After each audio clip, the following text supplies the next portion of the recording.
మీ ఎలాంటి వ్యాపార ప్రకటనలకైనా వెంటనే మా ఛానల్ సంప్రదించండి. ప్రస్తుతం మనతో పాటు ప్రముఖ ఆధ్యాత్మికవేత్త, మంత్రతంత్ర జ్యోతిష్యులు, ఐకాన్ ఆస్ట్రాలజర్ గట్టుపల్లి సురేష్ బాబు గారు ఉన్నారు. గురుగారితో మాట్లాడేద్దాం. నమస్కారం గురుగారు. జై శ్రీమన్నారాయణ. గురుగారు, మనకి 2026 మార్చి నెలలో మొదటి చంద్రగ్రహణం రాబోతుంది. మరి దీని ప్రత్యేకతలు ఏంటి? దీని ఇంపాక్ట్ అనేది తీవ్రంగా ఉంటుందా లేదా పాక్షికంగా ఉంటుందా? ఏ రాసుల వాళ్ళు ఈ గ్రహణాన్ని చూడొచ్చు, ఎవరు చూడకూడదు? అదేవిధంగా మరి చాలా వరకు ఈ చెడు క్రియలు జరిగిన వాళ్ళు, నరఘోష నరదిష్టి ఉన్న వాళ్ళు కావచ్చు, అష్టదిగ్బంధనం అయిపోయిన వాళ్ళు ప్రత్యేకంగా ఈరోజు కొన్ని విశేషమైన పరిహారాలు చేసుకోవడం ద్వారా మళ్ళీ వాళ్ళు కంబ్యాక్ ఇవ్వచ్చు అంటారా జీవితంలో? ఓవరాల్గా ఈ గ్రహణం తాలూకా ఇంపాక్ట్ కావచ్చు, మొత్తం అనేక విశేషాలు తెలియజేయండి. ఇక్కడ మనం చూసుకున్నట్టయితే కనుక గ్రహణాలు అనేవి ప్రతి సంవత్సరం కూడా సాధారణంగా వచ్చేటువంటివే ఉంటాయి.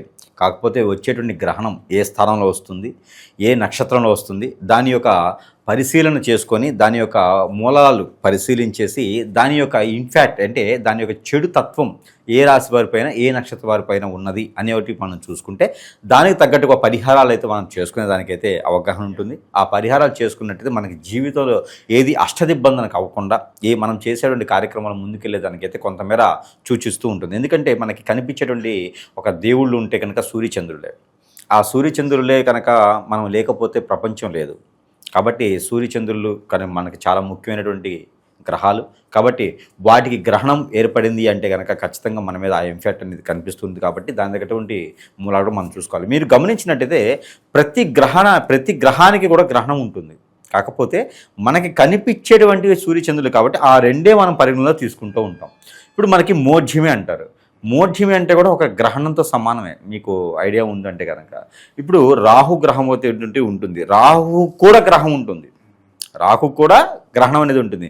ఏదైతే మనకి కేతు కావచ్చు, రాహు కావచ్చు, వీరిద్దరితో కూడినటువంటి గ్రహణాలు ఏర్పడతాయో వారికి కూడా గ్రహణం ఉంటుందన్నమాట ఒక్కొక్క సమయంలో. కాకపోతే కొన్ని సంవత్సరాలకు ఒకసారి మాత్రమే ఉంటుంది అవి. ఇకపోతే మనకి చంద్రగ్రహణం ఇక 2026 సంవత్సరం మార్చి 3వ తారీఖున ఏర్పడేటువంటి అతిపెద్ద చంద్రగ్రహణం, సంపూర్ణ చంద్రగ్రహణం అంటారు దీన్ని. ఇది మఖానక్షత్రంలో ఏర్పడేటువంటి చంద్రగ్రహణం. మహానక్షత్రం అంటే కనుక సింహరాశిలో ఉంటుంది. ఈ సింహరాశి మఖానక్షత్రంలో ఏర్పడేటువంటి సంపూర్ణ చంద్రగ్రహణం మార్చి 3వ తారీఖు 2026 సంవత్సరంలో ఆరంభమవుతుంది. ఇది గ్రహణ సమయాలు ముందు ముఖ్యమైనట్టుగా గ్రహణ శూలం సమయం చూసినట్టే కనుక సాయంత్రం 6 గంటలు, సాయంత్రము ఇది మనకి 6 గంటల సమయం నుంచి అంటే 4 గంటల నుంచే గ్రహణ శూలం అనేది మొదలవుతుంది. ఇక సంపూర్ణ గ్రహణం వచ్చేసి 10 గంటల 52 నిమిషాలకి ఆరంభం అవుతుంది. ఇది సంపూర్ణ గ్రహణం అయితే 10 గంటల 52 నిమిషాలకి ప్రారంభమవుతుంది అర్ధరాత్రి. ఇక ఈ గ్రహణం మొత్తం కూడా పూర్తి అయ్యేంత వరకు కూడా 2 గంటలు అంటే బ్రాహ్మీ ముహూర్తం 2 గంటలు, తెల్లవారితే మనకి 4వ తారీఖు వస్తుంది. తెల్లవారితే మనకి 4వ తారీఖు వస్తుంది కాబట్టి ఇది అర్ధరాత్రి కింద వస్తుంది. కాబట్టి 2 గంటల వరకు కూడా 2 గంటల 32 నిమిషాల వరకు కూడా ఈ గ్రహణ సమయం అనేది ఉంటుంది. ఇక గ్రహణ శూలం విడుపు సమయం అంటారు. ఈ గ్రహణ విడుపు టైంకి మనకి శూలానికి వదిలేటప్పటికి ఇంకా 1.5 గంట ముందుకు ఉండాలి. అంటే దగ్గర 3:30 అంటే ఏకుంజామున 4వ తారీఖు ఏకుంజామున వరకు కూడా ఈ గ్రహణ శూలం అనేది ఉంటుంది. అంటే ఇప్పుడు స్నానం ఆచరించాల్సినటువంటి సమయం ఏంటంటే కనుక సాయం సంధ్య వేళ 4 గంటల నుంచి 6 గంటల లోపు స్నానం ఆచరించి గ్రహణాన్ని మనము పట్టుకోవాలి. ఆ తర్వాత విడుపు వచ్చేసి 4వ తారీఖున ఏకునుజామున 4 గంటల తర్వాత స్నానం ఆచరించి ఇల్లంతా శుద్ధి చేసుకొని దేవుని మందిరం అంతా శుద్ధి చేసుకొని దీపారాధన చేసిన అనంతరము మనకి గ్రహణ శూలం అనేది వదిలివేస్తుంది. దీని మధ్యస్థర సమయం వచ్చేసి టోటల్గా మనం గమనించినట్టయితే రేత్రి 10 గంటల 52 నిమిషాల నుంచి రేత్రి అర్ధరాత్రి 2 గంటల 32 నిమిషాల వరకు గ్రహణం పూర్తిగా సంపూర్ణంగా ఉంటుంది. ఈ సమయాల్లో కనుక ఆడవారు బయటికి రాకపోవడం, చంటి పిల్లలు 5 సంవత్సరాలు ఉన్న వారు బయటికి రాకపోవడం, ఆకాశం వైపు చూడకపోవడం ఒకటైతే, రెండోది ప్రెగ్నెన్సీ స్త్రీలు, ఒకరోజు గర్భం దాల్చినటువంటి స్త్రీలు కూడా, గర్భం దాల్చి డెలివరీ అయినటువంటి స్త్రీలు కూడా బయటికి రాకపోవడం మంచిది. ఇంకా పెద్దవారు కానీ పిల్లలు కానీ ఎవరైనా నడి వయసు ఉన్నవారు ఆరోగ్యం సహకరించకపోతే టాబ్లెట్స్ వేసుకోవడానికి తినాల్సి వస్తుంది. కాబట్టి వారికి ఎలాంటి గ్రహణం సంబంధించినటువంటి శూలం అయితే ఉండదు. కాబట్టి ఇంకా కూడా వస్తువులు ఏమైనా వండినటువంటి వస్తువులు ఉంటే కనుక గరిక అని ఉంటుంది. ఈ గరిక తీసుకొచ్చుకొని మన ఇంట్లో వస్తువుల మీద వేసుకున్నట్టయితే కొంచెం ఆ గ్రహణానికి సంబంధించినటువంటి ఇన్ఫాక్ట్ అనేది రాకుండా ఉంటుంది. కాబట్టి ఇది గ్రహణానికి సంబంధించిన సమయం. కాబట్టి ఈ గ్రహణంలో ప్రెగ్నెన్సీ బయటికి రాకపోవడం మంచిది. మరొక విషయం, ఎవరైనా కూడా ఈ గ్రహణ సమయంలో భుజించకపోవడం మంచిది. ఈ మధ్యన చాలామంది హాస్పిటల్కి వెళ్తూ ఉన్నారు. హాస్పిటల్కి వెళ్ళి ఏ రోగం నొప్పి లేదయ్యా, టెస్టులు చేస్తే కూడా ఏమీ లేదు, డబ్బులు వేస్ట్ టెస్ట్ చేసుకోవడం, మీకు ఏ జబ్బు ఉందో మాకు అర్థం కావట్లేదని చెప్తారు. గమనించారా? వీరు ఒక్కొక్కసారి గురువు దగ్గరికి వస్తుంటారు. అలాంటి దగ్గర కూడా వచ్చేసి నాకు ఏ రోగం నొప్పి ఉందో అర్థం కావట్లేదు, అన్ని రకాల టెస్టులు అయిపోయినాయి, తెలియట్లేదు అంటారు. ఇది ఏంటంటే గ్రహణం పడుతుంది. గ్రహణ సమయంలో తింటే మనకి లోపల విషం అవుతుంది, అది ఆరోగ్యం క్షీణిస్తుంది. దానివలన వచ్చేటువంటి ఆరోగ్య సమస్యలు టెస్టుల్లో కనపడవు, కానీ మీకు ఆరోగ్యం బాగోదు. ఇవన్నీ కూడా మనం అనుకుంటాము, నాకేముంది, నా జిమ్ బాడీ ఉంది, తొక్కలో బోండాలు బజ్జీలు ఇవి తింటే గ్రహణం ఏం చేస్తుంది అన్న అనుకుంటారు. అవి ఆ రోజు చెయ్యవమ్మా. 90 రోజుల్లోపు ఏదో రోజునైతే ఖచ్చితంగా దెబ్బేస్తుంది, మనకి సీటు కింద బాంబు పెట్టుకున్నట్టే పరిస్థితి. కాబట్టి ఎవరైనా తినకుండా ఉంటే మంచిది. ఏదైనా ఉంది అంటే కనుక సాయంత్రం 8 గంటల లోపే తింటే కొంచెం అరుగుతుంది. ఆ గ్రహణ సంబంధించిన ఇబ్బందులు అయితే కొంచెమేర లేకుండా ఉంటాయి. ఒక వాటర్ అయితే తాగొచ్చు, హాట్ వాటర్ తాగొచ్చు, ప్రెగ్నెన్సీలు కూడా హాట్ వాటర్ తాగొచ్చు. ఒకప్పుడు గ్రహణానికి ఏంటంటే మంతానికి అతుక్కుని పడుకోమని చెప్పేవారు. ఈ రోజు ఆరోగ్యం సహకరించదు. కేవలము ఆ ఉదయించేటువంటి చంద్రకిరణాలు ఆ నైటు ఆకాశంకి వెళ్ళి చూడకుండా ఉండి ఇంట్లో తిరగొచ్చు, ఇబ్బంది ఏం లేదు. మరీ ప్రెగ్నెన్సీ స్త్రీలు పాసుకు కూడా వెళ్ళకూడదేమో, అలానే మంచానికి అతుక్కుని పడుకోవాలని ఇబ్బంది పడకండి. అలా ఏం లేదు, వీరు తినొచ్చు, ద్రవ్యానికి సంబంధించి తినొచ్చు. అంతేగనక మీరు పోయేసి అసలు ఏం తినకుండా ఉంటే కడుపు మాడిపోద్ది, రేపటి రోజు లేచేటప్పటికి హాస్పిటల్లోకి వెళ్ళాల్సి వస్తుంది. అలాంటి ఏం చేయకండి. కేవలము ఉదయించి కిరణాలు పడకూడదు, అలానే ఆకాశం వైపు చూడకూడదు.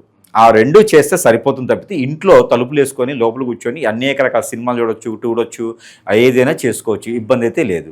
ఈ గ్రహణానికి సంబంధించిన కొంతమందికి సందేహం ఉంటుంది గురుగారు, ఎవరన్నా గ్రహణం రోజే బిడ్డకు జన్మనిస్తే కనుక ఆ పిల్లల పరిస్థితి ఏంటని చెప్పి ఒక సందేహం ఉంటుంది. వాళ్ళ జాతకం ఎలా ఉంటుంది అంటారు? సాధారణ ఏం కాదండి. ఇప్పుడు బ్రహ్మదేవుడు మన జాతకాన్ని రాసి పంపిస్తాడు. బ్రహ్మదేవుడు రాసినటువంటి జాతకాన్ని ఇప్పుడు డెలివరీ అయిన దానికి ఎవరేం చేయలేరు, దానికి పరిహారాలు ఉంటాయి. గ్రహణానికి సంబంధించింది డెలివరీకి సంబంధం లేదు. మనం ఊపిరి పీల్చుకున్నంత వరకు కూడా, మన ముక్కులు పనిచేసినంత వరకు కూడా మనం ఆయుష్తో ఉంటూనే ఉంటాం, ప్రాణంతో ఉంటూనే ఉంటాం. ఆ ప్రాణంతో ఉన్నంత వరకు కూడా ఎలాంటి జన్మనైనా ఇవ్వచ్చు, ఏ సమయమే ఇవ్వచ్చు. ఇది మంచిది, ఇది చెడ్డది అట్లా ఏం లేదండి. గ్రహణం అనేది కొంతమందికి మనకు పనికొస్తుంది. అది ఎవరికంటే సాధువులకి, అఘోరాలకి, రాక్షసులకి, తున్మతులకి, రమ్మతులకి, నాక్షతులకి, ఇంకా కూడా నేర్చుకునేటువంటి సాధన చేస్తున్న గురువులకి, మంచి చెడు చేసేటువంటి తత్వం ఉన్న వారికి, వీళ్ళందరికీ కూడా పనికొస్తుంది. ఏదైనా ధ్యానం చేయడానికి పనికొస్తుంది తప్పితే కామన్ పీపుల్కి ఇటువంటి సందర్భంలో చేసే పనికి రాదు గ్రహణం అనేది. వారు జన్మనివ్వచ్చు, కనొచ్చు, పెంచొచ్చు, పెద్ద చేయొచ్చు, ఏదైనా మంచి కార్యక్రమం చేసుకోవచ్చు, దానికి సంబంధం లేదు. అది దేవాది దేవతలైనటువంటి రాహుకేతువులకు సంబంధించింది, అది సూర్యచంద్రులకు సంబంధించింది. కాబట్టి మన మీద ఎఫెక్ట్ అనేది ఈ రకంగా ఉంటుంది తప్పితే జన్మనివ్వచ్చు బిడ్డకి, తప్పేం లేదు. కాకపోతే బిడ్డకి జన్మిస్తున్నారు కాబట్టి అక్కడ గబక్కన ఏదైనా ఆ రోజున జన్మించినటువంటి బిడ్డలు ఎవరైనా ఉంటే కనుక వద్దని చెప్పకండి. దానివల్ల నా ఉమ్మునీరు మింగుతారు. మళ్ళీ ఆ రోజు డెలివరీ అవ్వట్లేదు అనుకోండి, మళ్ళీ ఉమ్మునీరు మింగి అది పెద్ద ప్రాణగండాలు ఉంటాయి, ఇద్దరికి కూడా ఉంటాయి. అలాంటి ఏం చేయకండి. ఇప్పుడు నేను ఏదైనా కాదు అని చెప్పాను అనుకోండి, ఎంతోమంది ప్రాణం తీసినట్లు లెక్క. కాబట్టి ఎవరైనా సరే భూమి మీద పడేటువంటి జన్మించేటువంటి హక్కు అనేది ప్రెగ్నెన్సీ వచ్చిన ప్రతి ఒక్కరికి ఉంటుంది. కాబట్టి ఈ గంట ఆపాలి, ఈ రోజు ఆపాలి అనేది చేయకండి. ఏ సమయమైనా బిడ్డని జన్మించేసానికి చేయొచ్చు. అప్పటి నుంచే వారి జాతకం ఉంటుంది. ఇప్పుడు ఒక విషయం అండి, మన జాతకంలో ఒక బిడ్డ పుట్టగానే జాతకం రాయిపిస్తే ఈ అబ్బాయి ఖచ్చితంగా కలెక్టర్ అవుతాడు అని రాస్తాం, జాతకంలో రాస్తాం. రాసిన తర్వాత కొన్నాళ్ళు పోయిన తర్వాత కలెక్టర్ కాడే ఉంటుంది. తల్లిదండ్రుల ఆలోచన మా అబ్బాయి కలెక్టర్నే ఉంటాడు. వీడు బయటికి వెళ్ళి పబ్బులకు వెళ్తుంటాడు, క్లబ్బులకు వెళ్తుంటాడు, ఫ్రెండ్స్తో అనేకమైనటువంటి కార్యకలాపాలు చేసేసి ఎగ్జామ్స్ రాయాడు, చదువుకోడు, సంధ్య లేదు, వీళ్ళు పట్టించుకోరు. మా అబ్బాయి కలెక్టర్ కదా ఉంటారు కానీ వీళ్ళు పట్టించుకోరు, ఏం చేస్తున్నాడు, వదిలిపడేస్తారు. మంచి ఫ్రెండ్షిప్ దొరికేసి ఆ రకంగా వెళ్ళిపోతారు, ఏదో అమ్మాయిని అబ్బాయిని పట్టుకుని వెళ్ళిపోతూ ఉంటారు. ఇక వీడు కలెక్టర్ ఎక్కడ అవుతారు, బిల్లు కలెక్టర్ కూడా కాడు. మరి జాతకం చూస్తేనేమో కలెక్టర్ అని ఉంది, మరి బిల్లు కలెక్టర్ కూడా కాలేడా. కాకపోతే ఇక్కడ ఏంటంటే మన పరిసరాలు, పుట్టిన తర్వాత ఆ అబ్బాయిని పెట్టేటువంటి క్రమశిక్షణ, పద్ధతి, నియమాలు అవన్నీ కూడా మనం చూసుకోవాలి. ఇవన్నీ గ్రహణాలకు సంబంధించి. మా అబ్బాయి గ్రహణం రోజు పుట్టాడండి, ఆ రోజు పుట్టాడు కాబట్టి అమావాస్య రోజు పుట్టాడండి. అమావాస్య రోజు పుట్టిన బిల్ కలెక్టర్ అయ్యాడు, బిల్ క్లింటన్ అయ్యాడు అమావాస్య రోజు పుట్టి. మరి దేశాన్ని పాలించాడు ఒకప్పుడు. ఎవరో వేరే నాయకులు ఉంటారు, అమావాస్య రోజు పుట్టిన వాళ్ళందరూ చాలా బాగుంటుంది. ఇప్పుడు మనకి సౌత్ సైడ్ చూస్తుంటే అమావాస్య అనేది పండగ, ప్రతి హోపిని కూడా అమావాస్య రోజు చేసుకుంటారు, గ్రహణం రోజు చేసుకుంటారు. మన సైడ్ వచ్చేప్పటికి గ్రహణాన్ని అమ్మో మేము దగ్గర రానియమంటారు అనమాట. కాబట్టి అది ఏం లేదు. అలాగా గ్రహణం రోజు జన్మించినా కూడా ఇబ్బంది అయితే లేదు. కాబట్టి ప్రెగ్నెన్సీ స్త్రీలను ఇబ్బంది పెట్టకండి. ఏ రోజు జన్మించినా ఏ రోజు కన్నా తప్పు లేదు. వారి దగ్గర పరిహారాలు ఖచ్చితంగా ఉంటాయి. ఆ పరిహారాలు చేసుకుంటే సరిపోతుంది. ఇక ఈ గ్రహణ శూలం అయితే కనుక ఈ సమయాన్ని పాటించుకొని ఉండాలి. ఇలా భోజనం చేస్తే కాబట్టప్పుడు పెద్దవారు ఎవరైనా ఉంటే కనుక ఖచ్చితంగా భోజనం చేయొచ్చు. ముఖ్యంగా ఆ రోజు తినకూడనటువంటి వస్తువులు చికెను, మటను, ఫిష్, రొయ్య, పీత, వాగు, ఒడ్డు ఇవన్నీ తినకూడదు. నాన్ వెజ్ భుజించకూడదు. మరొకటి సీ ఫుడ్ అండి అంటారు. సీ ఫుడ్ కూడా తినకూడదు. సీ ఫుడ్, బీ ఫుడ్, ఈ ఫుడ్ ఏం తినకూడదు నాన్ వెజ్లో. మరొకటి ఇక ఈ గ్రహణ రోజున వంకాయ, గోంగూర, ఆలు, గడ్డకూరలు, క్యారెట్, బీట్రూట్ ఇవన్నీ తినకూడదు. ఇవన్నీ కూడా దానం ఇవ్వాలి.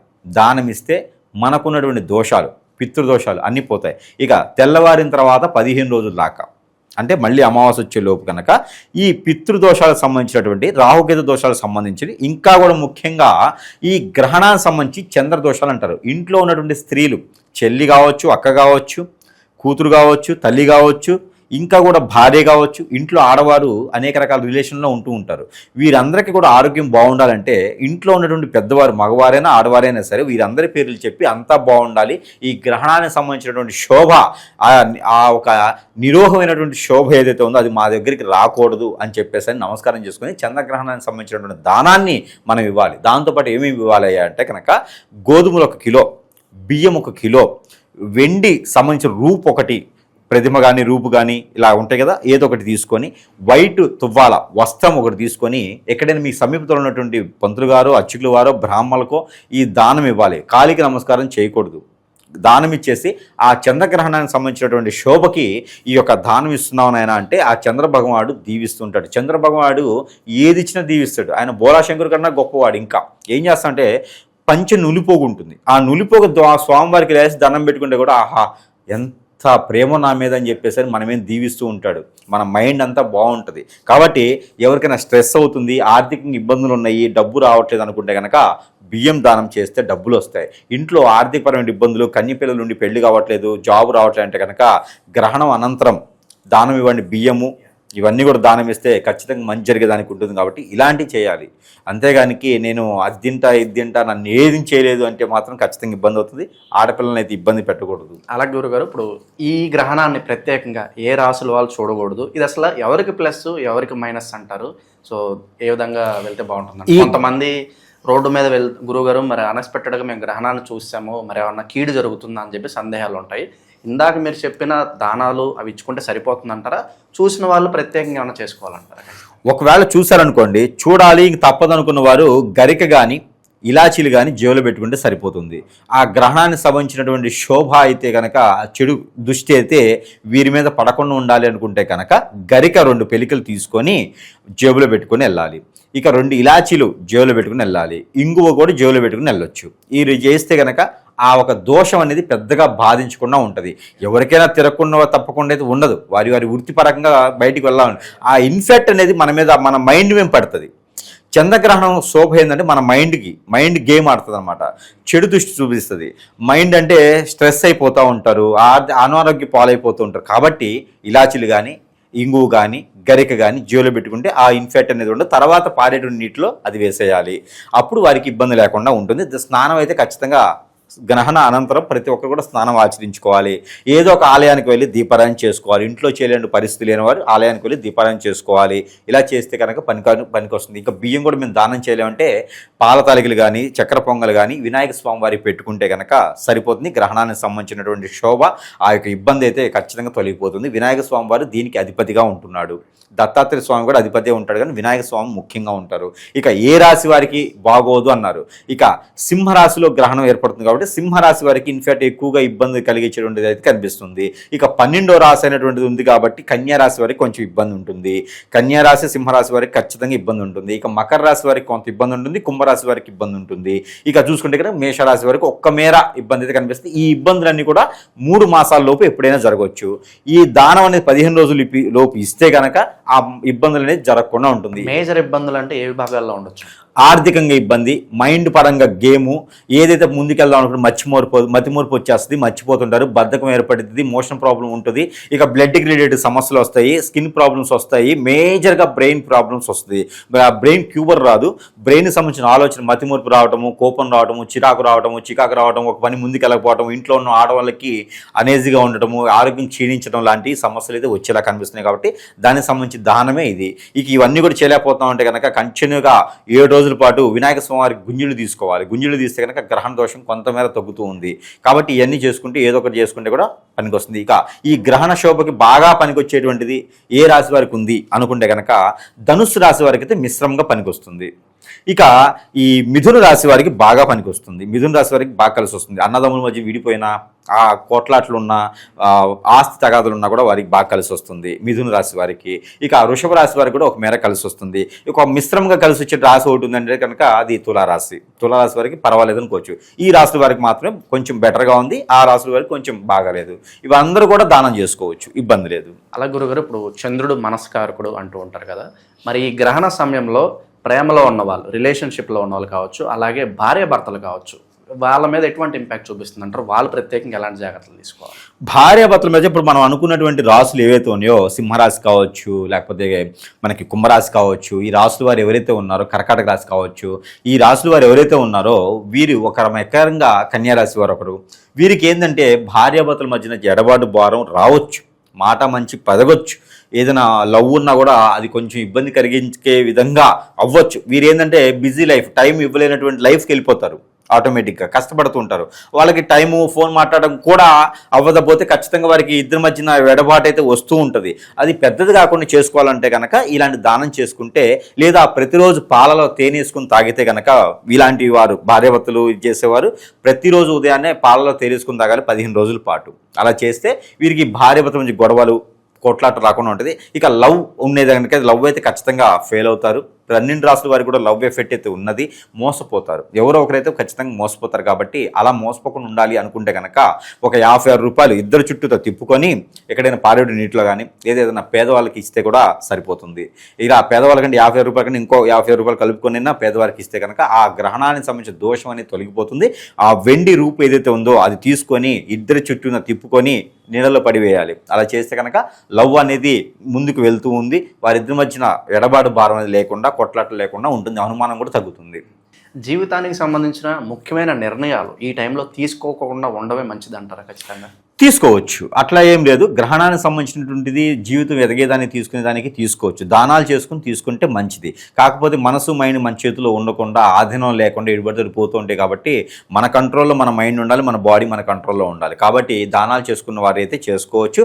ఇక దానం చేయలేనటువంటి వారు ఉన్నారంటే షుగర్, బియ్యం, అది మనకి షుగర్ ఉంటుంది కదా, పంచదార, ఈ పంచదార ఒక 2 కిలోలు ఎవరికైనా దానం ఇవ్వాలి. చెరుకు రసం 10 మందికి ఇప్పించాలి. అప్పుడు వీరు ఏదైనా మీటింగులు ఉన్నా, ఏదైనా జీవితానికి సంబంధించిన నిర్ణయం తీసుకోవాలన్నా కూడా సరిపోతుంది. ఇంక 2 కాదంటే బెల్లం, వినాయక స్వామి దగ్గర బెల్లం పెట్టేసుకొని నమస్కారం చేసేసుకొని ఇక వీరు చేసుకోవచ్చు. ఇలాంటి దానాలు చేసుకుంటే వారికి జీవితంలో ముందుకెళ్ళటం ఆలోచన ఉంది అనుకుంటే చేసుకోవచ్చు. ఈ గ్రహణం ఇంపాక్ట్ అనేది ఈ గోల్డ్ అండ్ రియల్ ఎస్టేట్ మీద ఏమైనా ఇంపాక్ట్ చూపిస్తుంది? అలాగే రాజకీయ నాయకులు కావచ్చు, ఇటువంటి రంగాల మీద ఏమైనా ప్రధాన ఇంపాక్ట్ అనబడుతుంది అంటారా? రాజకీయ నాయకుల మీద అయితే ఖచ్చితంగా కనిపిస్తుంది. పెద్ద నాయకులు, దేశానికి రాష్ట్రానికి సంబంధించిన నాయకులు ఎవరైతే ఉన్నారో వారు కొంచెం ఆరోగ్యం క్షీణించడం అయితే కనిపిస్తూ ఉంటుంది. పార్టీలు నైట్ మోసం చేసి పార్టీలు మారేటువంటి తత్వం ఎక్కువ కనిపిస్తూ ఉంటుంది. పక్కన ఉన్న వాళ్ళు ఎన్ని పొడి చేయడం తత్వం ఎక్కువ కనిపిస్తూ ఉంది. కాబట్టి నాయకులు అనుకునే వాళ్ళు ఎవరైతే ఉన్నారో వారు కొంచెం పక్కన వాళ్ళు ఉన్న వాళ్ళతో జాగ్రత్తగా ఉండాలి. నీకు తినేటప్పుడు ఫుడ్లో ఏదైనా కలిపియవచ్చు, కాబట్టి ఎవరిని నమ్మేటువంటి పరిస్థితి లేదు. వాళ్ళ మైండ్ సెట్ని గేమ్ కాడి కొనేస్తారు డబ్బులు పెట్టేసి. ఈ గ్రహణం అదే శోషిస్తుంది. కాబట్టి కొంత ఇన్ఫ్యాక్ట్ ఏంటంటే ఫైర్ యాక్సిడెంట్ జరిగేటువంటి కూడా కనిపిస్తుంది. కాబట్టి కొంచెం జాగ్రత్తగా ఉండాలి. ఎందుకంటే కేతు ఉన్నాడు ఇక్కడ, కేతు పుట్టినటువంటి గ్రహం ఇది. కాబట్టి మోసం, కేతు అంటే మొత్తం మోసంతో ఉంటుంది అనమాట. మన పక్కనే కూర్చొని మన కింద బాంబు పెట్టిపోతాడు. అట్లాంటి మోసాలు జరుగుతాయి రాజకీయ నాయకులకి. అయితే కొంచెం జాగ్రత్తగానే ఉండాలి. ఎవడో వచ్చేసి నేనేదో మిమ్మల్ని వదిలిస్తానని చెప్తే చూసి చూడకుండా కళ్ళద్దాలు పెట్టుకొని సంతకం పెట్టేసాం అనుకోండి, మన రాష్ట్రాన్ని కూడా లాగేస్తారు. కాబట్టి బిజినెస్ మ్యాన్స్ అయిపోతారు మొత్తం. నాయకుల కన్నా బిజినెస్ మ్యాన్స్ అని చెప్పుకోవచ్చు. కాబట్టి ఆ నాయకులకి అయితే కొంచెం ఇబ్బందిగానే ఉంది. దాని దగ్గర గ్రహ దోషాలు కొన్ని ఉన్నాయి. ఆ దోషాలకు సంబంధించిన పరిహారాలు అయితే ఖచ్చితంగా వారు కూడా చేయాలి.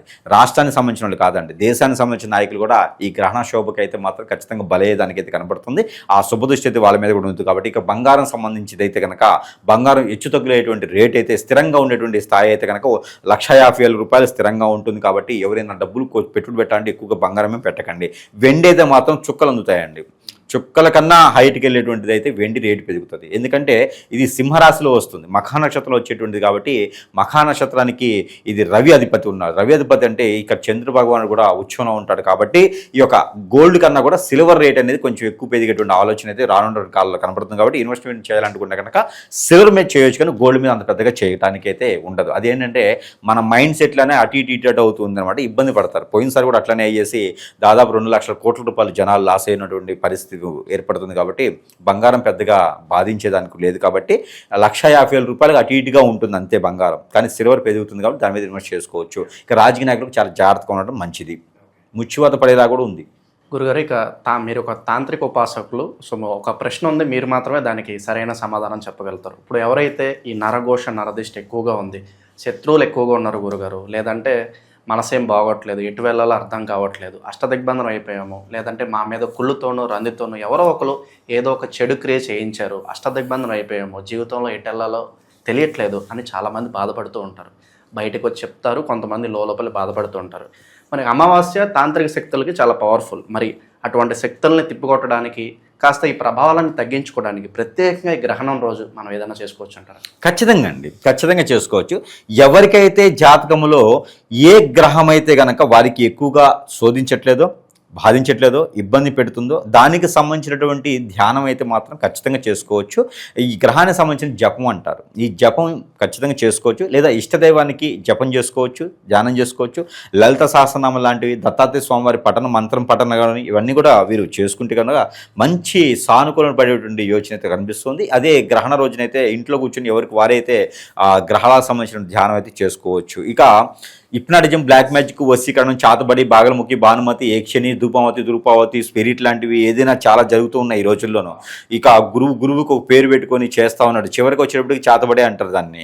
ఏముందంటే ఎదుటి వారి మీద చెడు వ్యసనంతో చేయించేదనమాట. అది గురువుకి సంబంధం ఉంది. ఎవడో వస్తాడు, వాడు ఎదగకూడదని చెప్పేసి డబ్బులు ఇస్తాడు, డబ్బులు ఇస్తే వీడు చేయిస్తూ ఉంటారు అనమాట. ఇప్పటికే ఆల్రెడీ గ్రహణానికి సంబంధించినటువంటి అన్ని స్టార్ట్ అయినాయి. మా దగ్గర అయితే ఆల్రెడీ 3వ తారీఖు ఇప్పుడే మొదలైనవి. మాకు క్లయింట్స్ రావడం కానీ, మనం తీసుకొచ్చే సామాన్లు తీసుకొచ్చుకొని రెడీ చేసుకోవడం కానీ. ఎందుకంటే ఆ రోజు చాలా రకాలైనటువంటి చేసేది ఉంటుంది అనమాట. విరుగుడు, తిరుగుడు కాదు. ఇక దానికి చేసేవాళ్ళు దానికి ఉంటారు. చాతబడి చేయించాలని, లేకపోతే ఎదుటివాడు బాగుపడకూడదని, ఆ అమ్మాయి నాకు దానికి కూడా శక్తి ఉంటున్నారు. దానికి ఉంటుంది. చెడు చేయొచ్చు, మంచి చేయొచ్చు. మంచి చేసే కానీ చెడు చేసే వాళ్ళు ఎక్కువ మంది ఉన్నారు, మంచి చేసే చాలా తక్కువ మంది ఉన్నారు. ఇప్పుడు బలైన వాళ్ళు ఉంటారు. ఆల్రెడీ పోయినటువంటి గ్రహణం సూర్యగ్రహణం ఉంది. సూర్యగ్రహణానికి ఎక్కువగా చేతబడులు చేస్తారు. చేతబళ్ళు అందులో ఆ రోజు మంగళవారం వచ్చినట్టుంది. ఆ చేతబళ్ళు చేయటము, మనిషిని ఇబ్బంది పెట్టడము, హిప్నాటిజం చేయటము, వశీకరణ చేయటము, ఇలా చేసి ఎదుటి వ్యక్తుల్ని ఇబ్బంది పెట్టడము, వశపరుచుకోవటం, ఇలాంటి చేసి చాలామంది ఇబ్బంది పడుతున్నారు. భార్యాభర్తల జీవితాల్లో నిప్పులు పోసుకుంటున్నారు. చిన్న చిన్న పిల్లలండి. ఒక తల్లిదండ్రికి ఒక పాప ఉంటుంది, 16-17 సంవత్సరాల పాప ఉంటుంది, చక్కగా ఉండి చదువుకుంటూ తన పని తను చేసుకుంటూ ఉంటుంది. ఎవడో దరిద్రుడు కన్ను పడుతుంది. ఆ అమ్మాయి నాకు కావాలని చెప్పేసి అని ఏదో ఒక పనికిమాలిన గురువు దగ్గరికి వెళ్ళేసి ఏదో రకమైన పూజలు చేయిస్తూ ఉంటారు. పూజలు చేయించి ఆ అమ్మాయిని వశపరుచుకొని తీసుకెళ్ళిపోతూ ఉంటారు. తీసుకెళ్ళి ఏమైనా కాపాడతాడా అంటే కాపాడుకొని వాడి పని అయిపోయిన తర్వాత రోడ్డు మీద పడేస్తారు. వీళ్ళేమో ఇంకా వాడే కావాలని ఇబ్బంది పడుతూ ఉంటారు. ఇక తల్లిదండ్రులు బాధ, వాళ్ళది ఒక రకమైనటువంటి శోభ, అది బాధ కూడా కదా, శోభ. ఇక ఎందుకురా బాబు జీవితం అనిపిస్తుంది.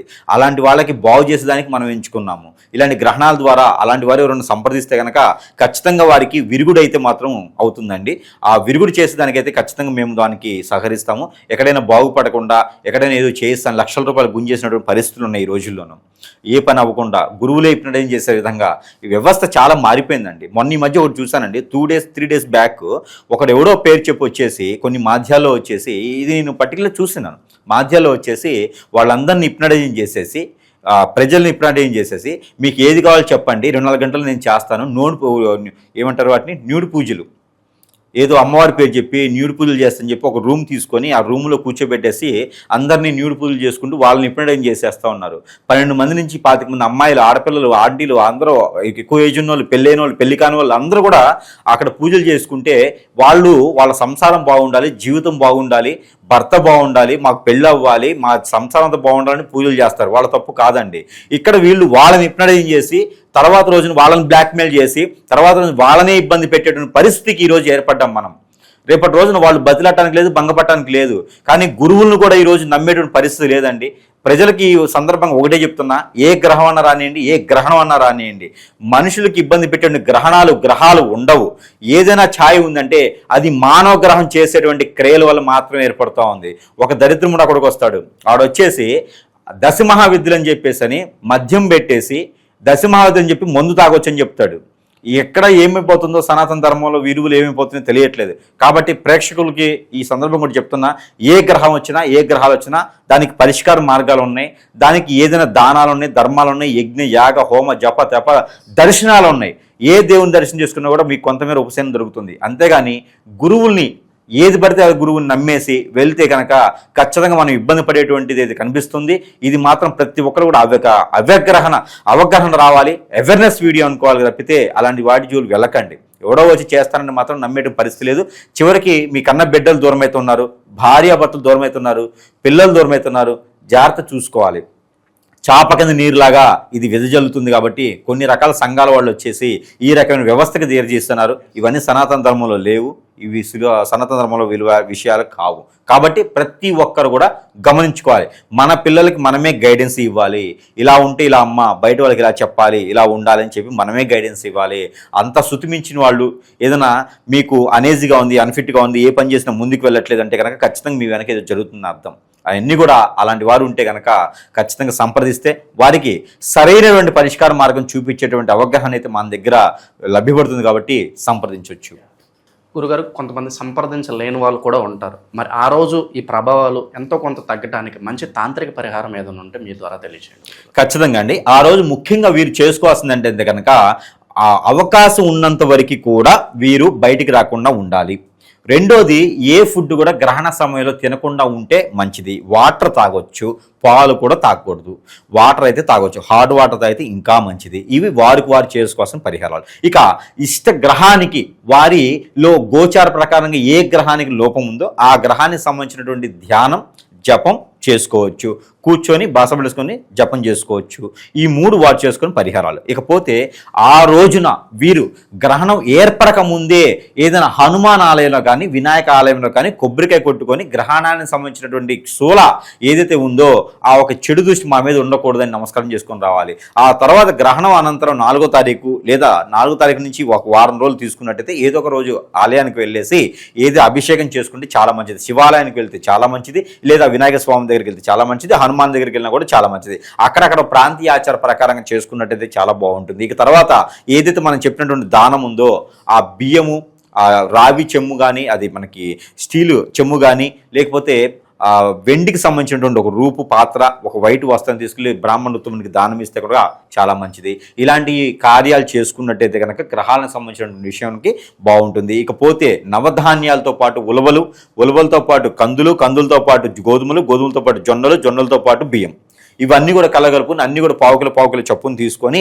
ఇవన్నీ కూడా మనకి చంద్రగ్రహణం అనంతరం కనుక దానం చేసినట్టయితే కనుక మనకున్నటువంటి పితృదోషాలు, కాలసర్ప దోషం, నాగదోషం, కుజదోషం, ఏలాంటి కలత్ర దోషాలు ఉన్నా కూడాను అవన్నీ కూడా పటాపంచలేదానికి ఉంటుంది. పితృదోషాలకు ఏమైనా చేసుకోవచ్చు, మరొకటి చేసుకోవచ్చు. ఈ గ్రహణ సమయాల్లో గ్రహణం అనంతరం కూడా నది, వాగు, ఏరు, సెలయేరు, బ్రహ్మగుండం, వాగు, కాలవలు ఇలాంటి వాటిల్లో కనుక స్నానం ఆచరించేసే కనుక మనకున్నటువంటి చర్మ వ్యాధులు దూరమవుతాయి, మనకున్నటువంటి గ్రహరీత్య దోషాలు దూరమవుతాయి. కాబట్టి ఆ ఏ బట్టలు అయితే మనం స్నానం చేస్తాం ఆ బట్టలు అక్కడ విడిచేసి వచ్చేసేయాలి. ఇది గ్రహణానికి సంబంధించినటువంటి పెద్ద విశేష.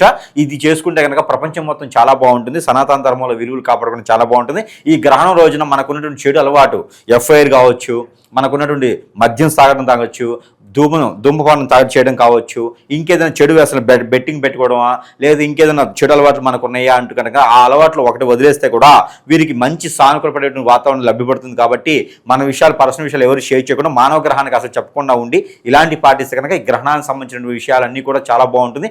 ఆ తర్వాత కూడా ముందుకు వెళ్ళే జీవితం కూడా ఉంటుంది కదా. ఎందుకంటే మనకి 19వ తారీఖు నుంచి కొత్త సంవత్సరం ఆరంభమవుతుంది. ఆ కొత్త సంవత్సరం నుంచి కూడా అన్ని రకాలు కూడా బాగుండాలని మనస్ఫూర్తిగా కోరుకుందాం.